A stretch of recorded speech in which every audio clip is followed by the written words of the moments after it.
Bigfoot, a 50-year journey come full circle by Dr. Matthew A. Johnson. This is a reading of the book. I'm Willie Rose. We are on chapter 18 called Throwing in the Towel. In June of 2014, I almost threw in the towel and walked away from my Bigfoot research adventures.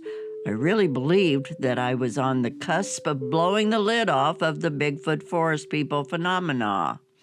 I thought I had most of it figured out. Then we experienced some events in the Southern Oregon habituation area, SOHA, that greatly overwhelmed and frustrated me. These events humbled me and showed me exactly how much I didn't know. I wasn't sure if I wanted to take the next step in my research. Was it going to take me another 15 years to arrive at the next level of insight and knowledge? If it wasn't for many nights of pillow talk with Cynthia, I would have thrown in the towel and walked away from it all. I would have taken up something more mundane and boring like golfing or deep sea fishing. Please allow me to back up and explain to you exactly what happened during those 4 eventful nights in SOHA. In early May of 2014, I was contacted by Adam Davies. He asked to spend 4 nights with me in SOHA. He's a British gentleman and an author, world-renowned cryptozoologist, adventurer, and tracker. He has participated in numerous documentaries for Monster Quest, National Geographic, and has been on the Finding Bigfoot TV show. I was excited to have someone with such a well-known reputation to accompany me in my research area. Talk about incredible validation of my research methods and results by someone whose reputation for telling the truth is impeccable. My response? Heck yes, Adam, you can come to SOHA with me. Once Adam received the green light from me that he could come to SOHA, he then asked if he could bring a friend of his along. My heart sank, because if his friend was an a-hole, I would have to say no. His name was John Carlson, and he lives in New Jersey. Adam told me that he has known John for a long time and that they're good friends. He also shared that he's a paranormalist and very interested in the Bigfoot forest people phenomena. I called John, vetted him, and approved him to come along with Adam. John is a true gentleman, courteous, friendly, and has a wonderful sense of humor. As time passed, I grew more and more excited about hosting Adam and John in SOHA. Just before Adam flew over from England to the west coast of the United States, we had a Skype session, and he informed me that he was going to be spending time at a well-known Bigfoot research center on the Olympic Peninsula, west of Seattle, Washington. Then he was going to spend 4 nights with me at SOHA. Finally, he was going to spend a few more nights at a well-known research area in Northern California and then return home to England. With bold confidence during our Skype session, I told Adam, "Let me tell you exactly how your trip to the West Coast is going to play out." He looked a little caught off guard by my statement, but appeared curious to hear what I had to say. He said, "Okay." So I proceeded to share my bold and confident prediction with him. I said, "Well, Adam, you're going to arrive to the location on the Olympic Peninsula and be blown away by the beauty of the area. You're going to meet and brush elbows with a who's who in Bigfooting, enjoy good food and drinks, and spend time swapping Bigfoot stories with really nice people.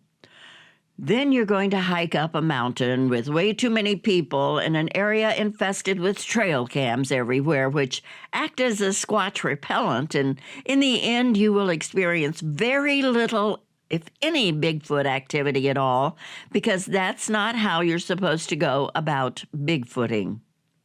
However, the good news is that you're going to enjoy the scenery, the food, the drinks, and the people because it's a very nice Bigfoot social club.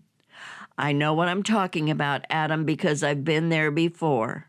You're going to have lots of fun, but you're not going to experience anything significant regarding the Bigfoot phenomena.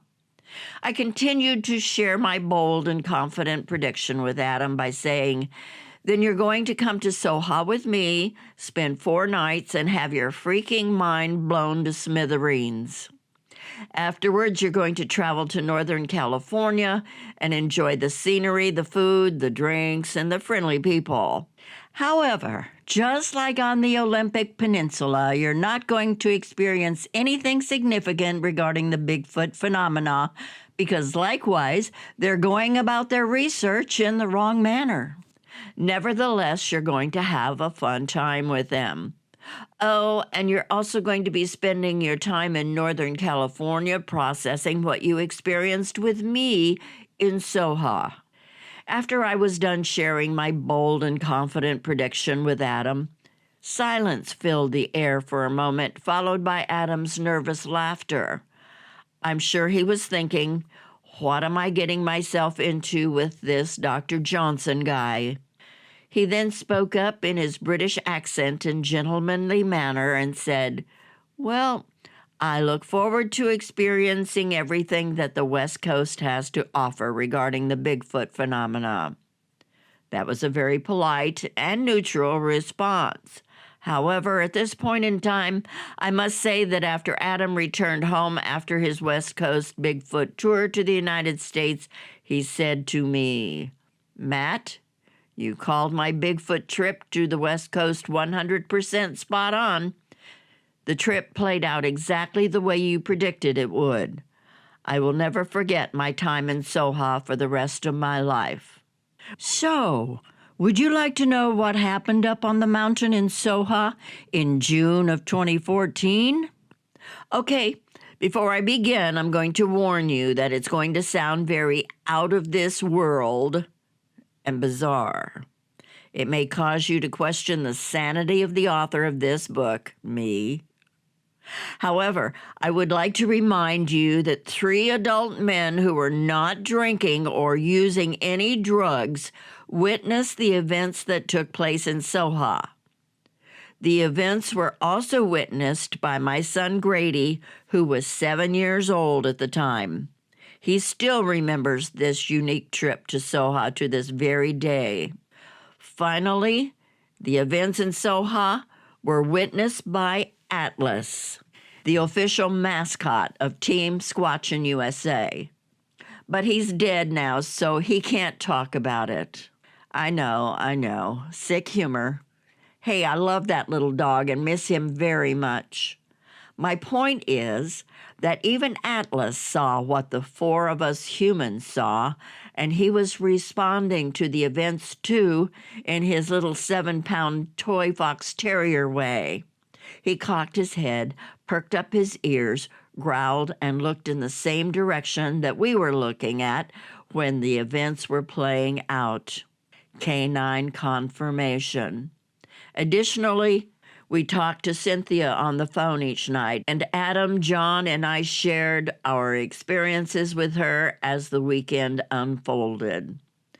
Adam and John had completed their visit to the well-known Bigfoot Research Center on the Olympic Peninsula and drove their rental car over to our home in Puyallup, Washington. I had cooked up some ribeye steaks for dinner and invited Adam's wife at that moment in time, Lori Simmons, to join us. As predicted, Adam and John enjoyed the scenery, the food, the drink, and exchanging Bigfoot stories with the very nice people. However, nothing significant happened regarding the Bigfoot phenomena. Adam stated, I made a grunt sound and I heard a grunt back. Cynthia and I looked at each other, smiled. We silently acknowledged to one another, wait till he goes to Soha. Too funny. The next morning, we took the honorary pictures outside in the driveway. The 3 adult men, acting like little boys, posed for our pre-expedition pictures. We had a fun time and laughed a lot. With the photography obligations out of the way, I proceeded to drive 8 hours south to Southern Oregon, Keeping with tradition, we began our time in Grants Pass, Oregon, with a late lunch at the Black Bear Diner on 6th Street. Then we drove to the Albertsons grocery store on the other side of the Rogue River in South Grants Pass in order to purchase our supplies. We drove through the Dutch Brothers coffee stand to get our caffeine fix, and then on up to the mountaintop and the Soha base camp. The drive to Soha is a very precarious experience. The road is overgrown with vegetation, guaranteed to thoroughly scratch up the outside of one's vehicle.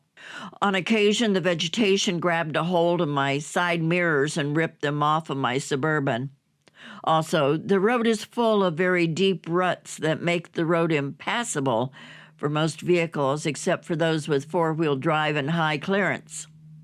Finally, the decaying road is on the side of a very steep mountain and will undoubtedly collapse under the weight of a heavy vehicle sometime in the near future. In short, the trip to Soha is on a road less traveled.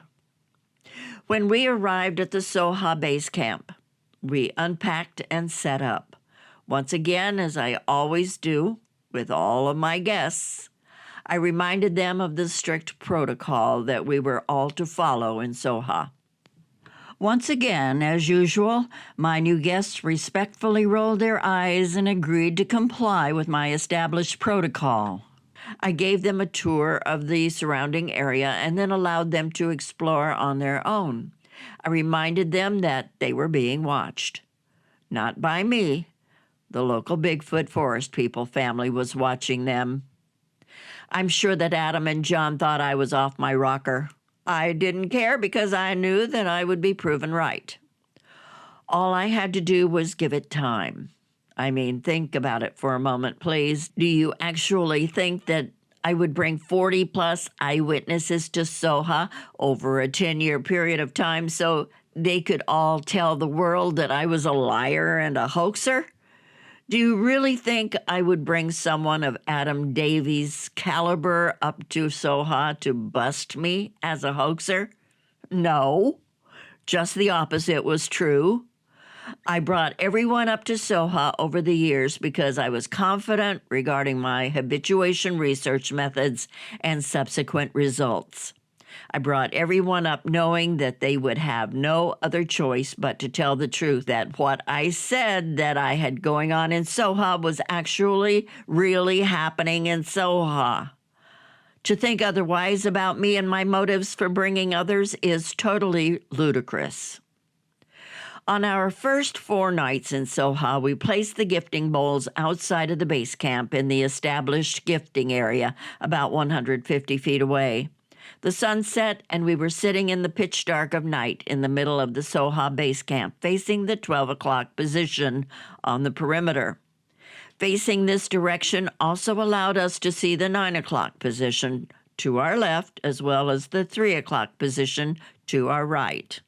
We hadn't been sitting in the dark any longer than an hour when a very loud grunt came from the 11 o'clock position on the perimeter.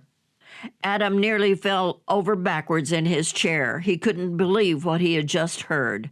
John was also very impressed by the Bigfoot forest people vocal.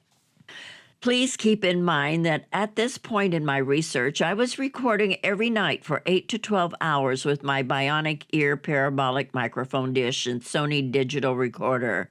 I have posted a plethora of audio clips from our 4 nights in Soha on my Team Ch18 USA channel at soundcloud.com. I've also posted our testimonial videos from this trip on my Team Ch18 USA channel at youtube.com. In other words, you can hear Adam's response to the grunt on the perimeter. You can also hear what happened during the remaining nights in Soha. In short, despite how crazy the rest of what I'm about to write in this chapter sounds to you, it all really happened. It truly did. I don't lie and I don't hoax. 4 credible humans experienced the events. The events were documented with audio recording, like circumstantial evidence. None of it was hoaxed. Also, the reader needs to keep in mind that there's a theoretical difference between myself and Adam as to how the Bigfoot forest people are perceived. Adam is still stuck in the old school approach and thinks of them as descendant of Gigantopithecus. To be fair to Adam, I also thought this way during the first 10 years of my research. It's the traditional theoretical model that's crammed down the throats of all who are new to Bigfooting. By this time, 3 years earlier in 2011, I had made the official leap from the old school theoretical approach to the orientation that the North American Indians have been right all along. The Bigfoot species are a people. I refer to them as the Bigfoot forest people. We were dealing with a sentient being, not a dumb giant mountain ape only capable of grunting. They talk, sing, hum, make geometric designs, live in family groups, and belong to clans, etc. That's why Adam was mainly interested in hearing grunts, because dumb giant mountain apes grunt. He was not buying into the fact that the Bigfoot species were a people of the forest. He was politely humoring me because of his mindset. Anyway, back to the story. The rest of the first night was filled with occasional vocals, bipedal walking, silhouettes, and eye glow. As usual, I played my music on the perimeter and also sang some songs. I introduced myself to the local Bigfoot family by saying, "My name is Matt. Matt. My name is Matt." I would tap my own chest when I would say my name. Then Adam and John took turns introducing themselves while tapping their own chests while saying their names. The cool thing is that I have one of the Bigfoot forest people saying Adam after he said his name. For the record, I have them recorded over 15 times saying my name, Matt. Go to SoundCloud.com, type in Team Squatchin' USA, and listen to days and days worth of audio recordings. Please start with the oldest recording first and move forward from there. The next morning, we checked out the gifting bowls at sunrise. You can see the results on YouTube.com. Afterwards, as I normally do, I drove my guests off the mountain for the day, and we did some sightseeing. I took them to the Redwood Forest in Northern California. I took them to the Stout Grove, to be specific. All of my guests enjoy going there and viewing the majesty of some of the oldest, tallest, and biggest trees on the planet Earth. Besides, the area is very squatchy and gets Bigfooting juices flowing. As usual, we ate one big meal off the mountain, shopped for our evening snacks and fresh breakfast supplies, and then returned to the Soha base camp for the second night. It's very important to note that while I drove the 2 hours to our destination, as well as the 2 hours back from our destination, both Adam and John were napping in the Suburban. Obviously, I was not allowed to nap while I was driving. During our second night at the Soha base camp, we placed the gifting bowls in the gifting area just before the sun set. Then, once again, we sat in our camping chairs in the middle of the base camp in the pitch dark of night. As always, we had lots of Bigfoot activity on the perimeter of the Soha base camp. I played my music, sang songs, whistled tunes, and we introduced ourselves by name while tapping our own chest. Surprisingly, Adam stood up and sang some songs too. That was very cool to see. On a personal side note, it was nice to see both Adam and John relax a little more during their second night at Soha. I believe that they were caught off guard by the level of Bigfoot forest people activity in Soha and were somewhat nervous as a result. I believe that they were expecting more of the same regarding what they experienced in the Olympic Peninsula, i.e., not much at all. As we went to bed on our cots, sleeping out in the open underneath the stars, John asked me if I had just turned on a flashlight. You can hear this audio clip at SoundCloud.com. I responded, no. He went on to describe that a light flashed off at the top of the trees in front of us, and he was wondering if I had turned on a flashlight. Well, I hadn't turned on a flashlight. However, after having been up in Soha for 8 years at that point in time, I had noticed the light flashing on the tops of the trees at the 12 o'clock position in Soha on numerous occasions. At first, I thought it was the headlights of a vehicle driving up to camp on the road at the 6 o'clock position, but there was never a vehicle driving into camp. Eventually, I simply grew to accept that the flashing white light on the top of trees at Soha was just an anomaly that would go unsolved. After all, as I was experiencing and learning in Soha over the years, Bigfoot research began to involve anything and everything but the expected. Please buckle up. The ride is about to get a little bumpy from this point on. After the second active night in Soha, we retrieved the gifting bowls at sunrise. You can see the results on youtube.com. We snacked on our fresh breakfast supplies, and then we went off the mountain for another day of tourist sightseeing. Let all attendees to Soha utter these words. Matt is the best doggone host that anyone could ever have while visiting Southern Oregon, unquote. Although I've seen these tourist sightseeing spots 100 times, I always enjoy seeing my guests' face light up when they visit the spots for the first time and witness their mystery, majesty, and beauty. It never gets old for me to bring pleasure to my guests and friends. By the way, if you're getting frustrated with me because I'm continually referring you to my Team Squatchin' USA YouTube channel or my SoundCloud.com channel rather than writing about all the details in this chapter, I'm doing it for 2 reasons.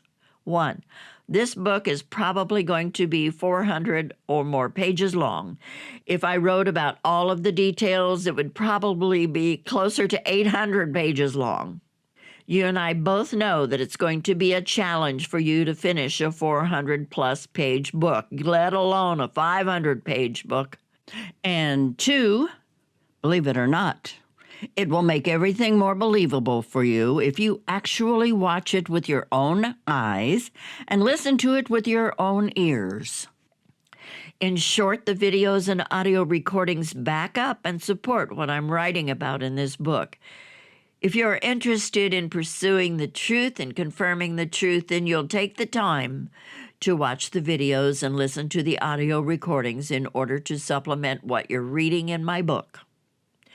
As weird as things are about to get in this chapter, the events that occurred in Soha during June of 2014 are nothing compared to the other events I'm going to write about later on in this book.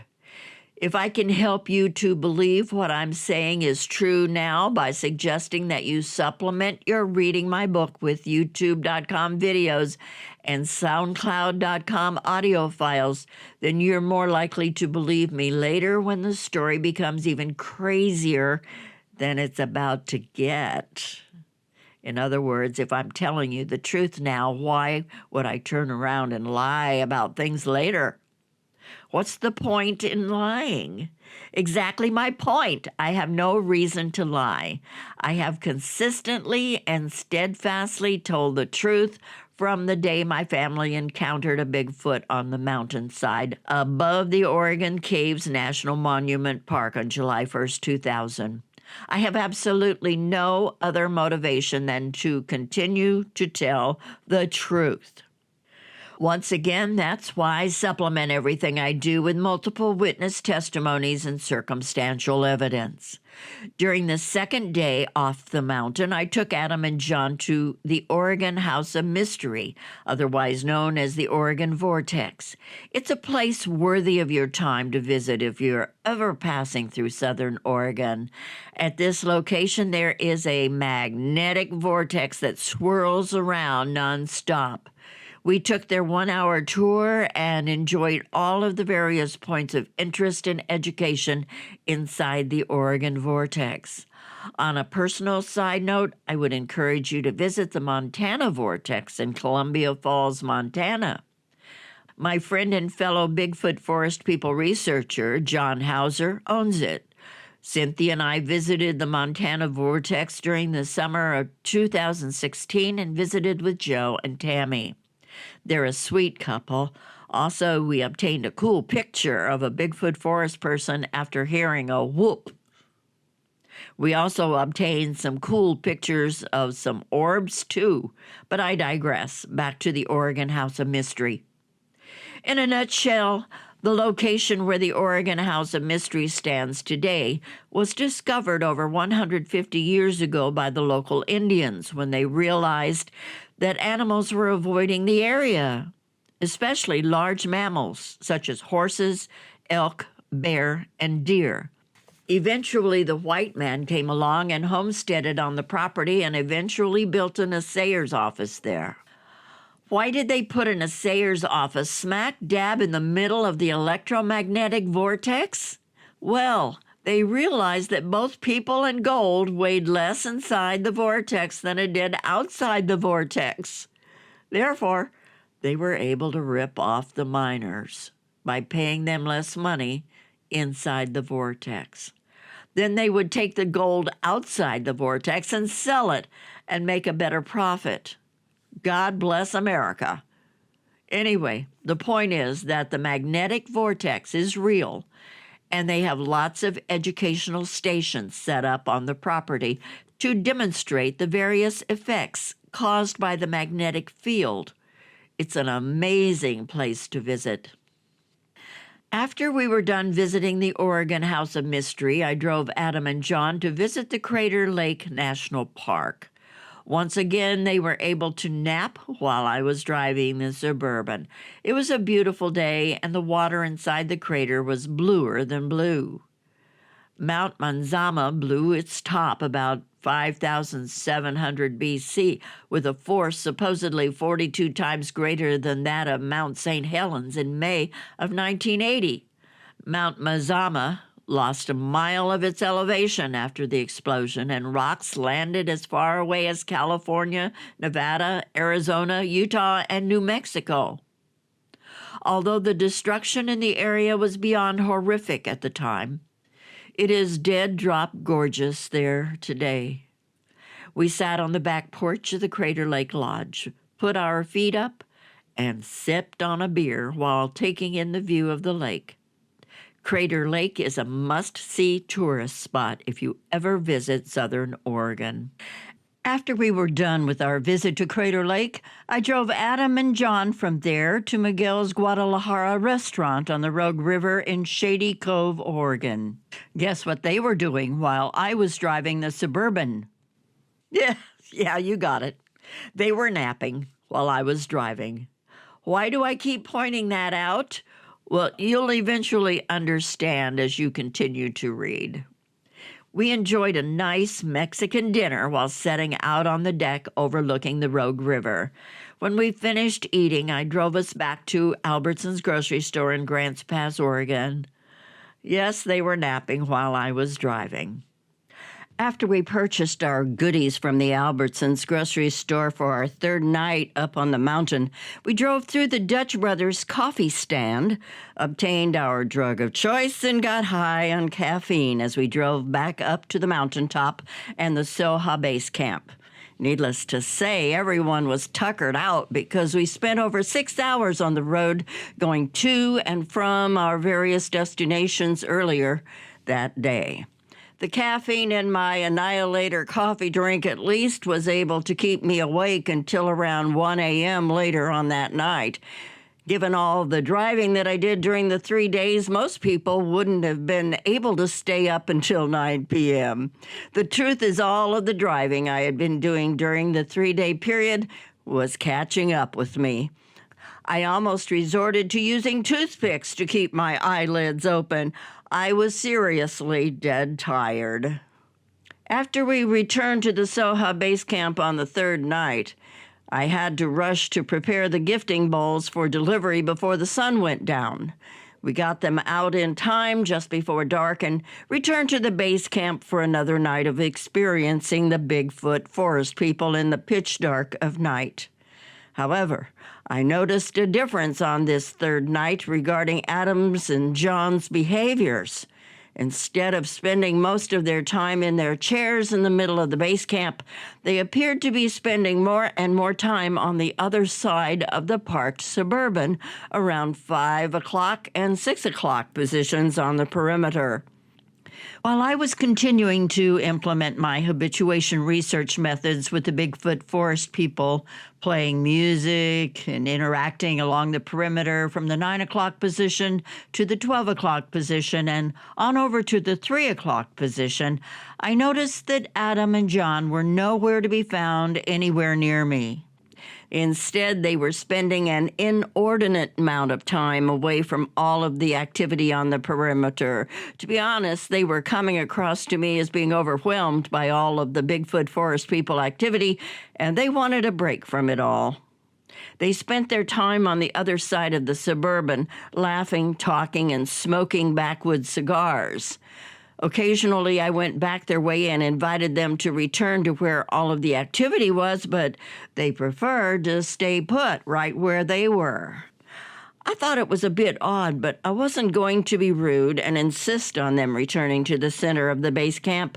If they needed a break from all of the activity, well, then they needed a break. Around 11 p.m. on that third night, Adam and John were yelling at me to come join them on the other side of the Suburban.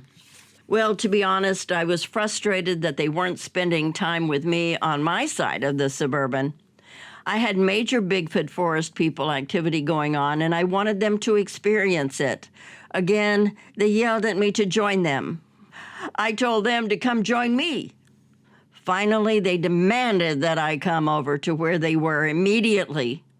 So I walked around the back end of the Suburban, and my jaw dropped and hit the ground. At the 6 o'clock position on the perimeter on the road that we have to drive up on in order to reach the Soha base camp was a portal that was wide open over a very large mud puddle. I couldn't believe what I was seeing. It looked similar to the portals that they showed in the sci-fi TV series Stargate. It was about 10 to 12 feet in diameter. What I saw was a completely different world than ours. It was a world with a red sky and dark, scraggly vegetation. Adam asked, "What the hell is that?" I said, "I have no idea. I've never seen that up here before. What did you guys do?" Adam and John explained to me that they were having a fun time talking and joking and had inadvertently made their way down toward the mud puddle when a sparkly light began to appear. Then eventually it looked like a blind opened up, and the next thing they noticed was the portal. At that time, we all described what we were looking at to confirm that we were all seeing the same exact thing. A world with red sky and dark, scraggly vegetation. Suddenly, John said, "What are those things?" Adam and I looked a little closer, and then we saw them too. There were what appeared to be 2 3-foot-tall, dark beings with glowing red eyes. We later referred to them as guardians of the portal. They seemed to be just standing there near the portal and didn't appear to me to be malevolent or up to no good, as Adam and John would later describe them to be. We shined a flashlight on the portal and it shut it down. Everything was gone. I walked back over to the regularly occupied area of the Soha base camp to spend more time with the Bigfoot forest people. After all, that's exactly why we were there, right? I invited Adam and John to return with me, but they opted to stay back in the 6 o'clock area. I played some more music and enjoyed seeing the silhouettes, eye glow, and hearing the vocals. After a short while, Adam and John were summoning my presence back to the 6 o'clock position on the perimeter. I walked around the back of the Suburban, and the portal was open again. I asked, "How did you open it up?" They told me that they didn't know how they opened it up. All they did was walk down in the direction of the portal again, and it opened all by itself. We shined a flashlight on it, and it shut down again. This time, I stayed there with them as we stood closer to the portal area.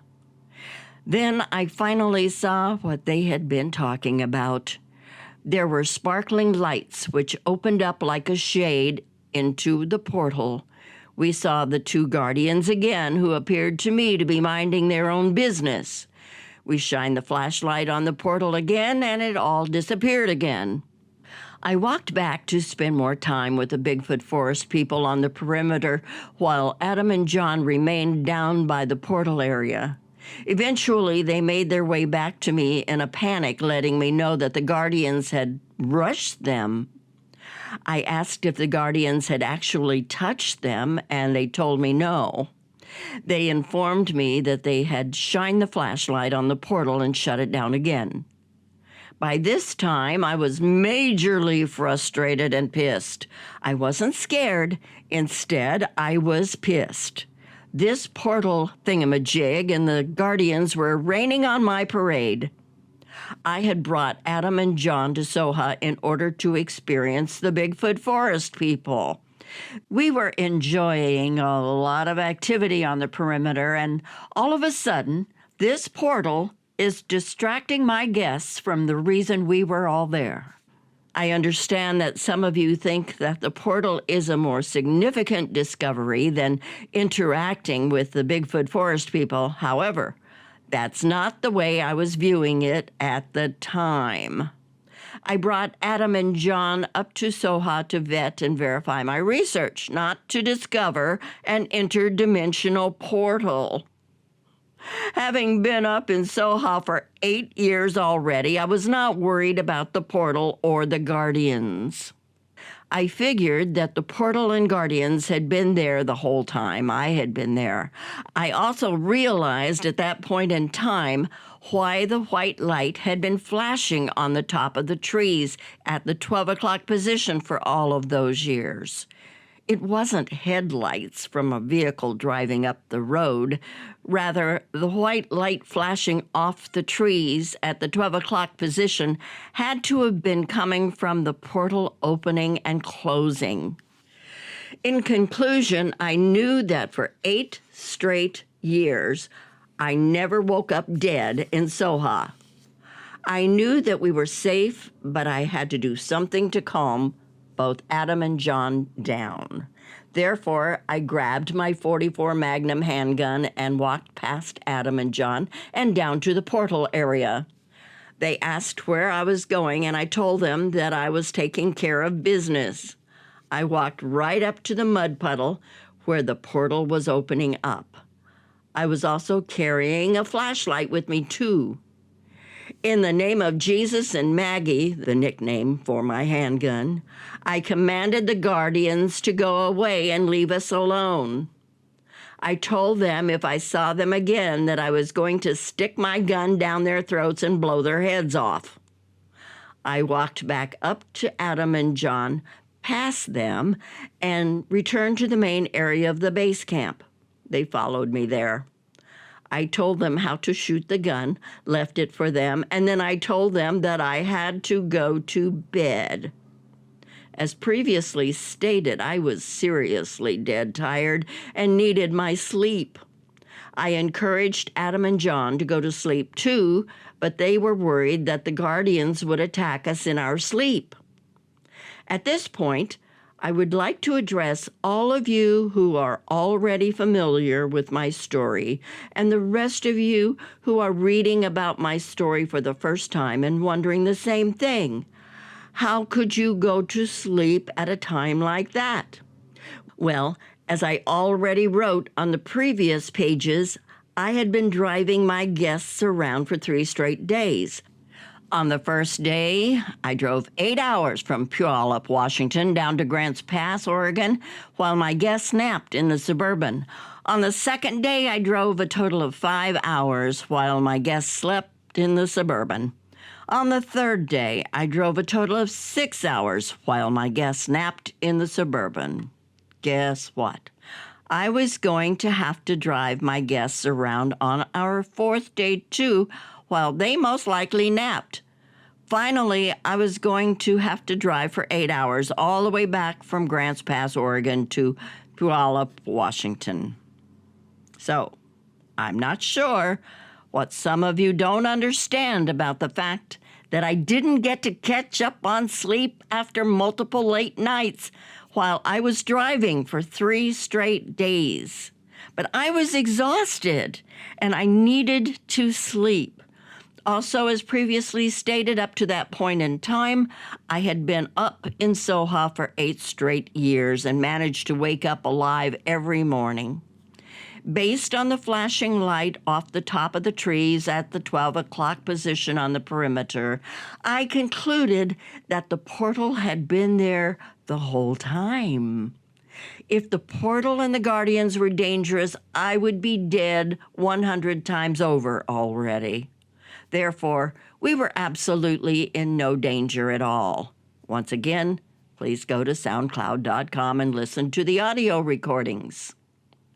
On the 4th morning, we retrieved the gifting bowls at sunrise. Once again, we had some awesome results as the Bigfoot forest people took some food items. Please watch the YouTube videos. More importantly, Adam and John were dead tired because they stayed awake for the whole night until the sun started to rise. Although they were amazed that I was able to sleep through the rest of the night, I was equally amazed that they chose to stay up rather than go to bed. However, to be fair to Adam and John, they didn't have 8 years of research experience in Soha to draw from to form a rational conclusion that we were not in danger.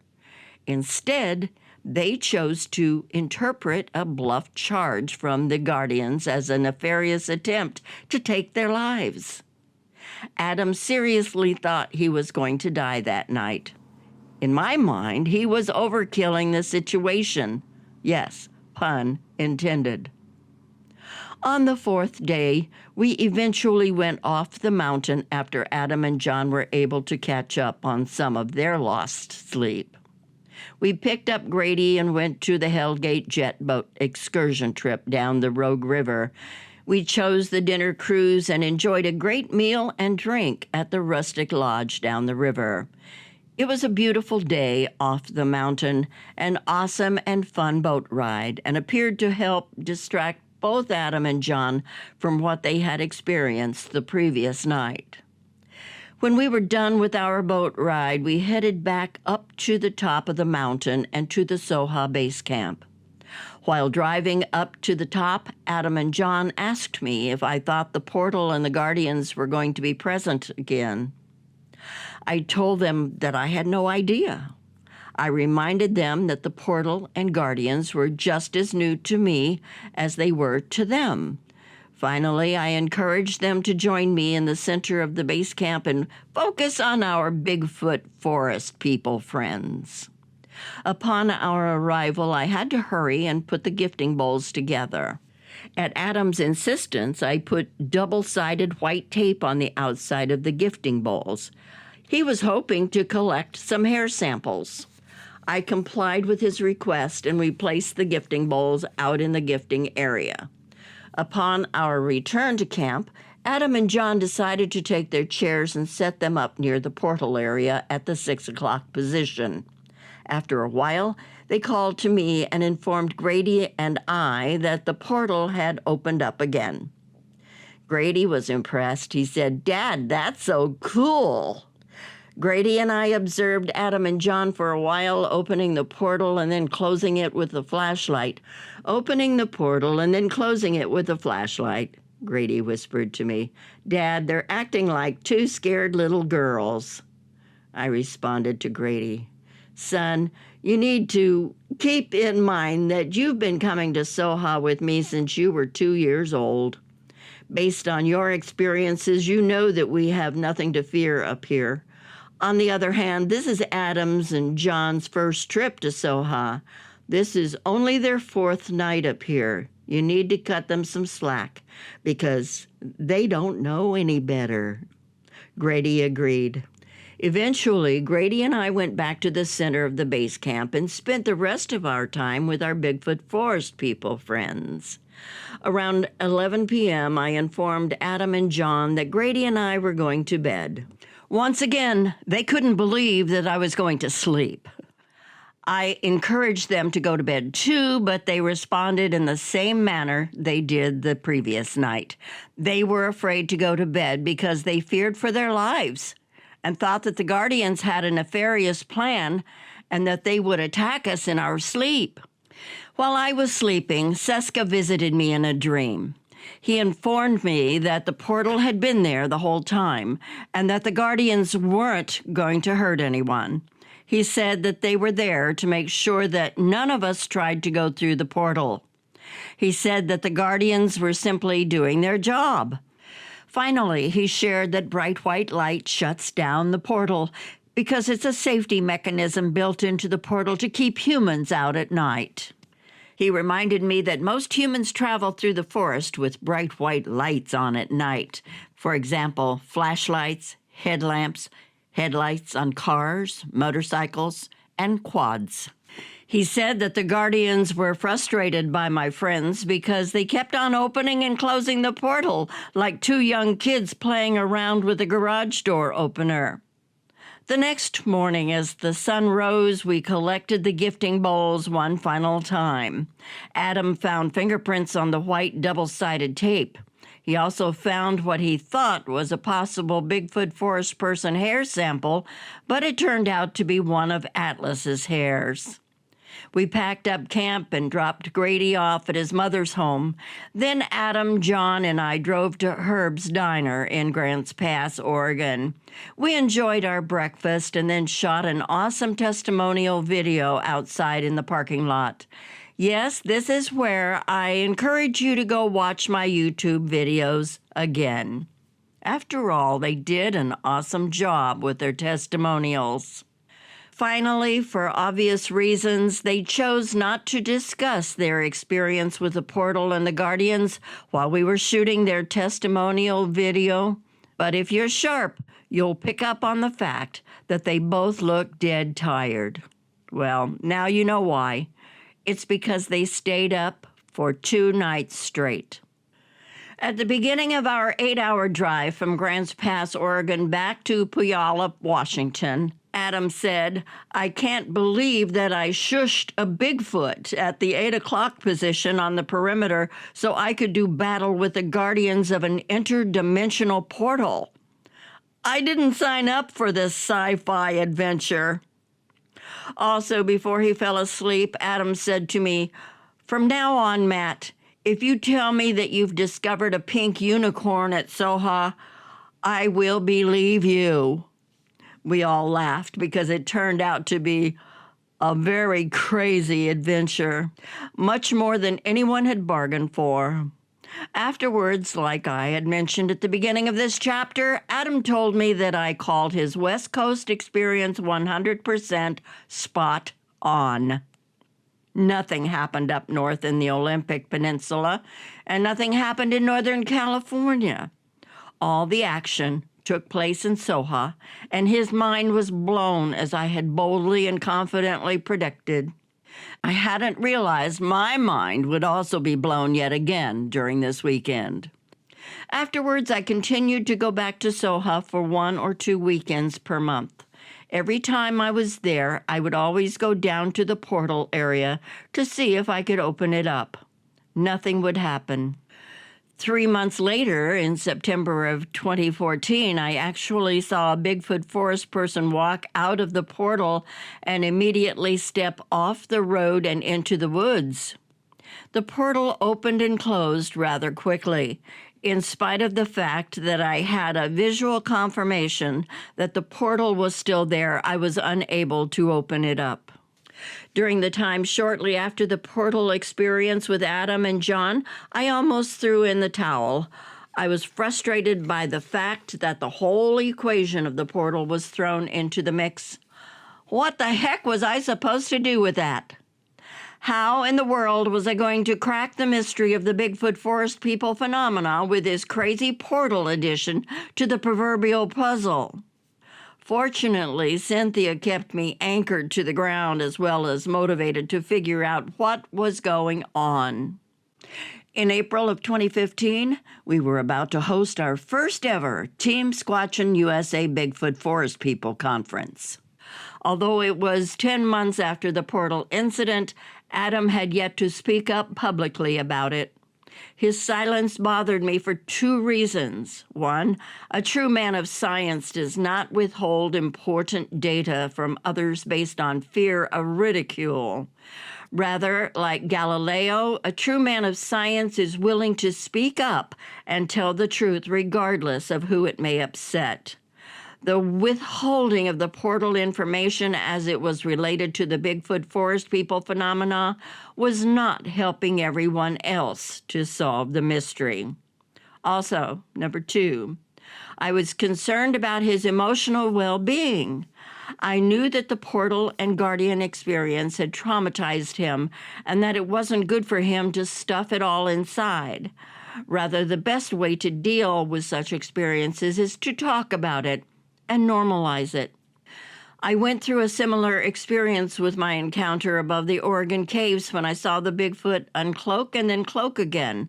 I didn't talk with anyone about it for 10 years, and I didn't start feeling better until I finally told Cynthia and Tom Powell. As a licensed clinical psychologist, I know that talking about traumatic encounters is the key to becoming free from the emotionally paralyzing effects of traumatic encounters.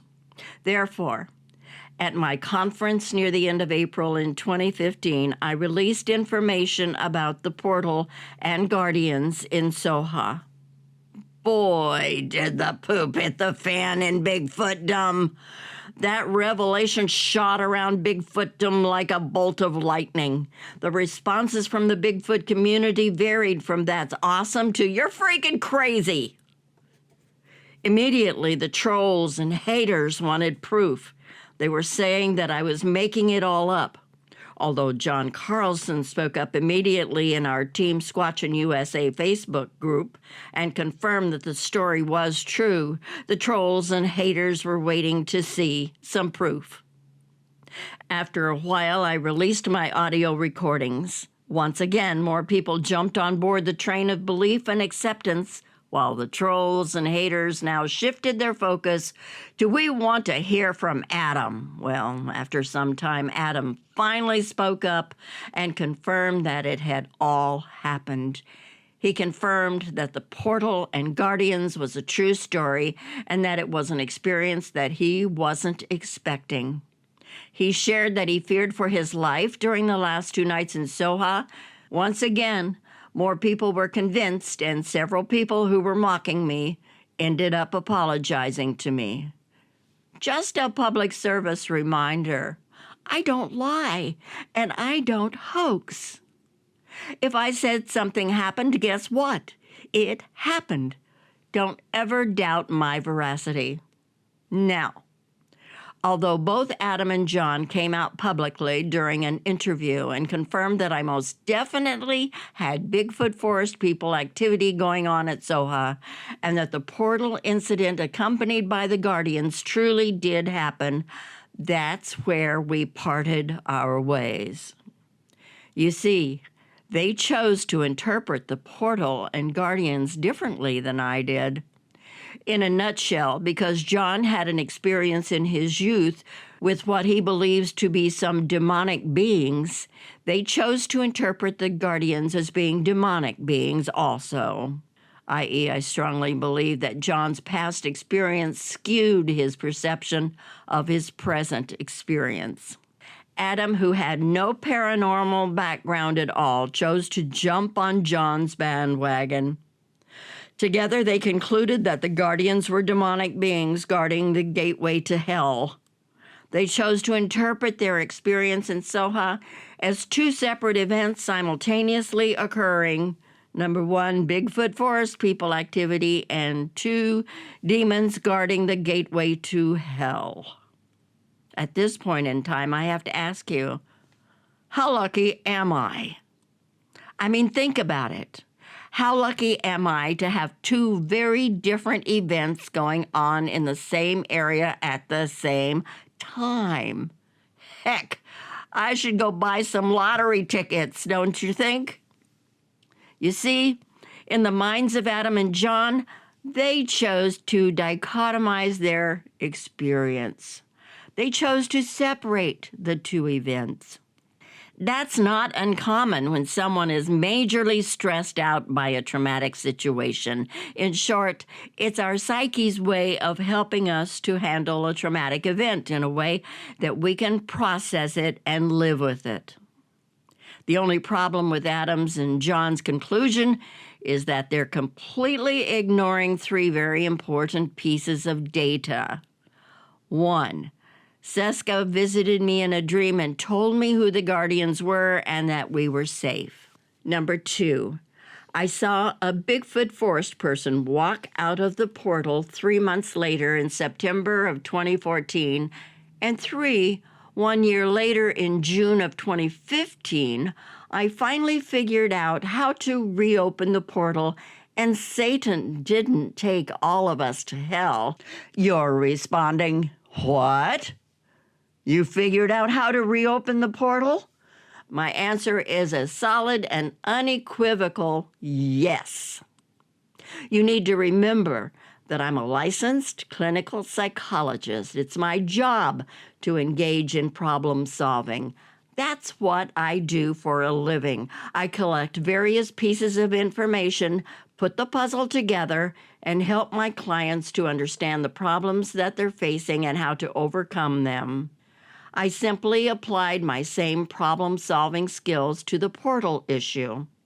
What I eventually figured out was that before the portal opened up on the third evening in June of 2014, I took both Adam and John to the Oregon House of Mystery. We spent an hour inside the electromagnetic vortex. I concluded that we must have brought some residual electromagnetic juju back with us on our bodies that functioned as a key to unlock the portal. Therefore, based on this hypothesis, I conducted an experiment with a small group of people who I brought to Soha in June of 2015. With their permission and without telling them what I was up to, I took my friends to the Oregon House of Mystery. Likewise, we spent an hour inside the electromagnetic vortex. When we came back to Soha and the sun had set and darkness filled the night, I asked my friends to accompany me down to the portal area. Guess what? The portal opened up. However, this time it did not open up to a world with red sky and dark, scraggly vegetation. Instead, the portal opened up to a dimension of energy and light. As we stood there, we were all seeing the same sparkling lights along with the fog of light that was emanating from the portal area.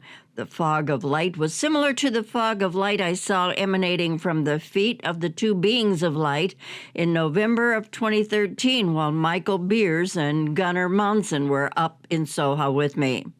But this time the fog of light was up in the air as high as 12 feet and extended up the road on both sides of us. Also, this fog of light was faint and dim rather than bright. For the record, there was no real fog in the area that night. Matter of fact, the wind was blowing, yet the fog of light was not moving. Why? Because the wind can't blow light around. The wind can move misty fog, but the wind can't move light that appears to be fog. There's a major difference.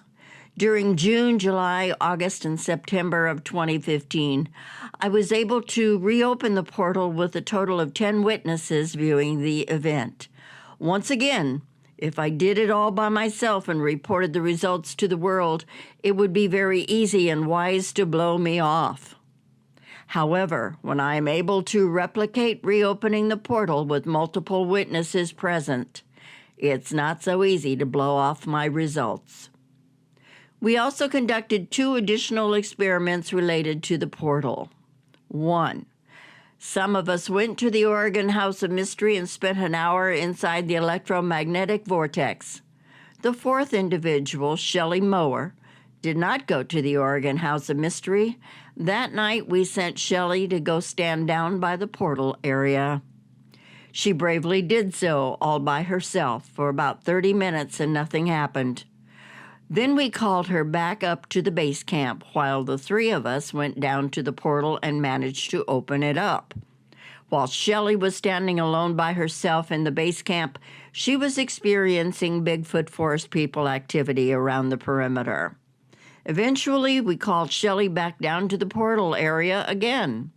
We wanted to see if A, Shelley could see what we could see. If yes, then the electromagnetic energy simply functioned as a key to unlock the portal. On the other hand, if Shelley couldn't see what we were seeing, then B, the electromagnetic energy functioned as a key to unlock our perceptions and create the ability to see the portal. Well, it turned out that Shelley could see what we could see. Therefore, the electromagnetic energy at the Oregon House of Mystery functioned as a key to unlock the portal. The second experiment that we conducted with the portal was after going to the Oregon House of Mystery and spending an hour in the electromagnetic vortex, we were able to reopen the portal in Soha. Then the next day, we went swimming in the Illinois River. Later, during our second night after swimming in the river, we were unable to reopen the portal. In short, swimming in the river apparently washed off the residual electromagnetic juju from our bodies. We were able to repeat both experiments successfully. When it comes to Adam and John's interpretation of who the guardians are and what the portal was, we will have to agree to disagree. I will say this much. I spent a total of 10 years in Soha, and I think that I might have a much better idea regarding what is going on up there than they do. I have much more experience and data to draw from in order to put the pieces of the puzzle together accurately and successfully. They only had 2 nights up there to draw upon to help them arrive at their conclusions. Although Adam is a world-renowned cryptozoologist, he is not an expert of Soha. He was a guest in my research area and lacked the data to formulate an accurate conclusion. I recently found out from some mutual friends that Adam had gone back up to Soha with some other individuals. He spoke about his trip at a recent conference in the state of Washington. Allegedly, they had 2 individuals who were utilizing night vision equipment. Both of them saw a ball of orange light move through the forest while wearing their night vision equipment. The significant thing about that is that all you can see is a variety of green hues while utilizing night vision equipment. You're not supposed to see any other colors besides a variety of green hues. Yet these 2 individuals saw an orange ball of light moving through the forest in their separate night vision viewers at the same exact time. Apparently, some other activity happened up in Soha, including bipedal steps, silhouettes, and samurai chatter, like spoken language that sounds like Japanese samurai talking. However, they didn't reopen the portal, and no guardians dragged their research party off through the gates of hell. Just saying. In closing this chapter, I would like to say 2 very important things. 1, if anyone is going to go to Soha in an attempt to determine whether or not I'm telling the truth, they're going to have to replicate everything I did up there to the letter of the law regarding the implementation of my protocol. If they don't implement my protocol exactly the way I did, then they're comparing apples and oranges. They can neither confirm nor deny any of my research results. Also, 2, as previously stated, what happened in Soha is nothing compared to what you're about to read in the remainder of my book. In short, Soha was both a classroom for me as well as a classroom for the younger Bigfoot forest people. Today, Based on present data, SOHA has become outdated and irrelevant. Bigger and better events have occurred since June of 2014. As you read the rest of my book, I'll be taking you down the same rabbit hole that the Bigfoot forest people took me down. I'm going to remind you of the fact that anything short of producing a body, like direct evidence, means that no one can prove that the Bigfoot forest people actually exists. Once again, I'm not endorsing the pro-kill philosophy. Matter of fact, as previously stated in my book, humans can't kill the Bigfoot forest people. Anyone who claims to have killed a Bigfoot forest person is a liar. You'll find out later why. I'm not suggesting that we attempt to kill one, which can't be done. I'm merely reminding you that we will never have direct evidence to provide to the world to prove their existence. Therefore, we only have both circumstantial evidence and eyewitness testimonies to draw upon to arrive at our conclusions about the Bigfoot forest people. For the record, many court cases over the years have been settled based solely on circumstantial evidence and eyewitness testimony without any direct evidence being provided. Likewise, that's the only way that the Bigfoot forest people phenomena is ever going to be settled. With all of the above stated, I've provided you with both circumstantial evidence and eyewitness testimonies that verify that I'm telling you the truth. Why would I change my ways now? Why would I lie to you now? In other words, while we continue to slide down the rabbit hole together, please buckle up and hang on. Together we will end up in the land of truth. By the time you're done reading my book, as I promised Adam Davies before he visited SOHA, your mind is going to be blown. However, when the dust settles, you're going to have your answers regarding 1, who are the Bigfoot, 2, where are they from, and 3, why are they here? That's the end of chapter 18. Wasn't that fun? We move on to chapter 19 in the next volume. It's called Dead Man Walking. You're listening to the reading of Bigfoot, a 50-year journey come full circle, written by Dr. Matthew A. Johnson. I'm Willie Rose.